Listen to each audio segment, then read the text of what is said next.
प्रकारची स्पर्धा आयोजित केलेली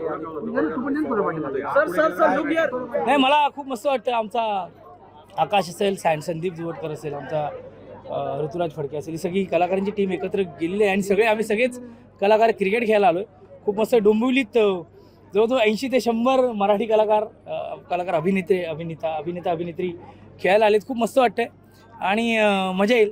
खूप मस्त वाटतं. आम्ही सगळे खूप एक्सायटेड आहोत. वहिनींबरोबर आहे तितिशा तावडे मॅम, सिद्धार्थ बोडके यांचे मिसेस आणि सिद्धार्थ माझा भाऊ आहे, मी त्यांना प्रेमाने वहिनी म्हणतो. खूप म्हणजे सगळेच मित्र आहेत. संजू दादा आहेत, प्रथमेश परबाई, प्रवीण तरडे आमचे सर आहेत, त्याच्यानंतर आमचा बरीच लोक आहेत. पण खेळायला खूप मजा येईल. हार्दिक आहे आमचा. कोण जिंकणार कोण हारणार काय तुम्हाला? मला असं वाटतं की क्रिकेट जिंकणार आहे आणि आम्ही याने त्या कार्यक्रमाने सगळेच कलाकार खेळत असतो. पण हे गॅदरिंग आहे कलाकारांचं. इथे सगळे आम्ही भेटतोय आणि क्रिकेट सगळ्यांनाच आवडतं. आम्ही खेळतोय. तुम्ही बघा, तुम्हाला आवडेल आणि सपोर्ट करा आमच्या टीमला. थँक्यू.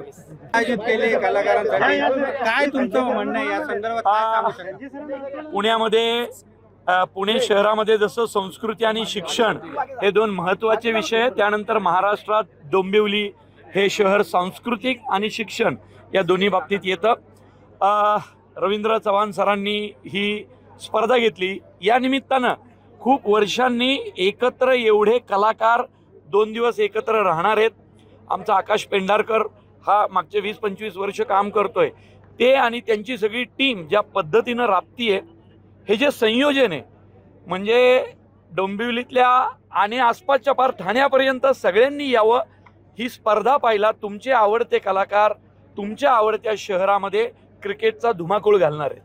राजकीय आपण